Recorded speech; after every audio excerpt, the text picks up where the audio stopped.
Yo boys, welcome back to the channel. Here's a video that I've been putting off for a while. It is reviewing my last month and this half of the month. Just catching you all up, letting you know where my fundeds are at in terms of drawdown, because they are in drawdown. Devastating drawdown. And what I'm going to do to improve next month and what I've learned from this month. So before we get into it, you might notice new camera, blood. Oh shit. Yeah, it's the Osmo Pocket 3 if you're wondering. Shout out J-Way, Trader Seb, Pabs, all them man for letting me know about this, because this is an absolute shit. I'm feeling myself in this camera. If you haven't been following me on socials or nothing like that, basically last month, June, devastating month for Abbey Real. It was a break even slash lost month, and then the start of July was hoping for a better month. I was really frustrated coming into the month, and it's just been shit so far.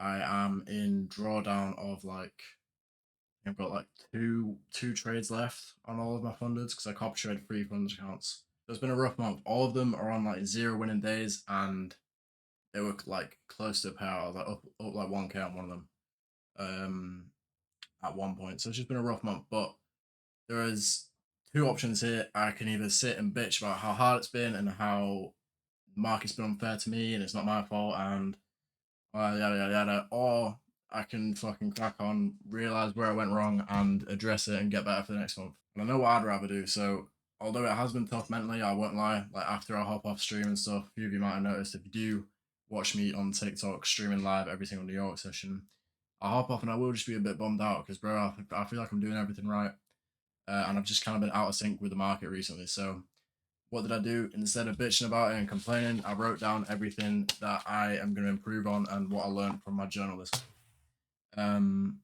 Yeah, so I'm just get straight into it. Number one, ironic, not journaling fully. So everything to do with psychology, or I'll miss screenshots or something like that. You just can't get the full idea of where I actually went wrong, and that's just such an important thing because you know everyone talks about journaling. Everyone says this is the number one thing that's going to improve you. And I thought I was doing it, but just because I started streaming, I kind of just forget to put the things in or forget to go back afterwards and like go over my thought process and shut. And it's just hard when you're looking back, you have no data off of what to improve on, which is just stupid. So, number one thing, fully journaling now. Like, ironic again, because I made a video about journaling, but at the start of June, bro, I was barely like, I was doing a few screenshots and then not really telling myself where I went wrong. So that's the first thing that I'm implementing. Number two, a recurring theme that I found in my trading is FOMO. And this is going to surprise a lot of you because a lot of you tell me in my lives I'm too picky with my trades and that I like hesitate on setups and stuff like that. But all my journal says is every setup that I have is like debatable that I have to go over like 2 or 3 times. It just normally ends up losing, bro. It normally does. Like I just FOMO into it because I feel like this could be a potential trade and I'd be annoyed. Like I'd be annoyed if it won. The more important question is obviously would I be annoyed if this lost? Because it's not a might be a valid setup, but is it a probable setup? And 9 times out of 10, the answer was no, and I just got in them anyway because for a lot of reasons. I want to prove to myself I can do it. I want to speed up the journey of getting a payout. I want to prove to my parents, friends, family, all that. Like all that is constantly playing in your mind, and you need to recognize that. That's why it's so important to journal. Write down, I have FOMO for these reasons. And from now on, if I have to check a setup like more than twice, probably, I'll just not enter it. And I don't really care what chat says. I don't care what anyone else, like my friends or other traders, are doing. If I don't like it, I'm not going to enter it. As simple as that. Number three, risk management. All right. And this is probably not in the way that you're imagining because a lot of traders like over leverage on certain trades or, revenge trade or don't stick to one trade a day. I'm quite good with shit like that.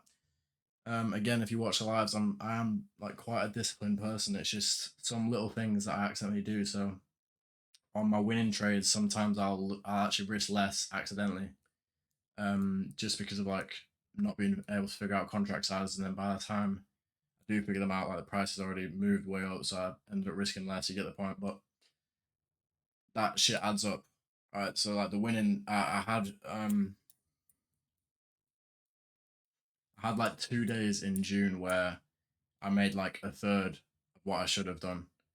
And so obviously my losses eat up my wins when I do that shit. So that's something I definitely need to. It's just an easy fix. This is why journaling's so important. Just easy little fixes that definitely going to push me forward. Number 4, I wrote down FOMO again, you dickhead. There we go. We won't be doing that shit again. Just like there is always the markets are always going to be there tomorrow. That's something I need to fucking learn, and I thought that I had learned that, but obviously not. The markets are always going to be there tomorrow. There's always going to be another trade. If I don't like it, if I don't think it's like pretty perfect, then why would I put money on the table for it? I know it's just a funded account and it's like simulated capital, but like it's my money at the end of the day. I know you're not, and before you say, I know you're not supposed to get attached to your funded accounts. Like people blow them every now and then, but like when there's trades like this that can easily be avoided by just sticking to your gut, sticking to what you know is right, I'm gonna do that.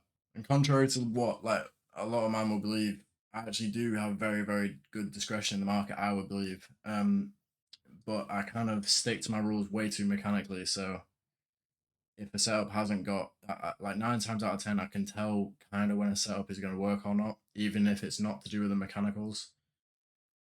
Like most things are checked off, but there are a few little things here and there.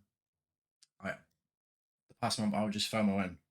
So even though I had that feeling in my head that something wasn't quite right, and then I'd go over it again and be like, oh well, there was an S&T here, or oh well, we're in a bearish gap here, and I was going long, all that shit. So there's always going to be reasons why your trade fails. There's always going to be things you can pick out, but when I have a feeling like this is just not going to work out, and even though mechanically, yes, it's okay, but I think it's a bit of a pattern trade. Would I be annoyed if it lost? Yes. There you go. There's my answer. So what's the plan going forward apart from implementing those things? All right, what I'm going to do instead of trading all 3 accounts and being bare upset if I blow them all on 2 losses, even if I trade perfectly, I could still blow them all. What I'm going to do is trade 1 account only and cycle them from now on.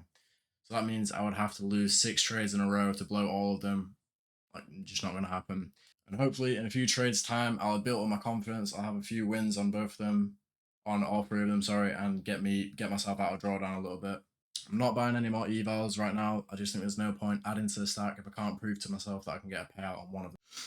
I think it's so important to come approach the market with a mindset of I would rather be safe, and I'm not trying to rush anything. So I have 3 accounts right now, but why do I need to pay out on all 3 of them right now? Why can't I just trade them all simultaneously? If each of them was $1 million account, I'd be fine cycling them, wouldn't I? It's just because I'm desperate to get some sort of money, some sort of validation. I want my payout to be a big one, first one. So I realize that I need to just slow down. I'm clearly not in line with the market right now. I think it would just give me a little bit of like space from the market, a little bit zooming out, clearance in my head. If I lose a trade, it's really not the end of the world now because it's only on 1 account. And I know I can make it back on all of the other accounts as well. And by the time, hopefully, I'm back in the swing of things, I can be trading all 3 again, no problem, and we'll get that big payout anyway. So yeah, that's just a little update for me, boys. It's been a really rough month.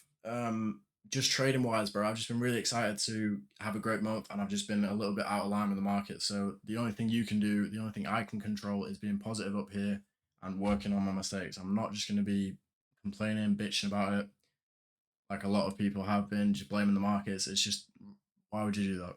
So anyway, I hope you have enjoyed this video. Let me know how you found this month and last month's PA, because I know a lot of people have been struggling as well. A lot of people in the Discord have been saying similar shit to me, but a lot of people have been cooking as well. So there's always shit you can learn, obviously. I think that's about it. So I appreciate you all watching. Peace.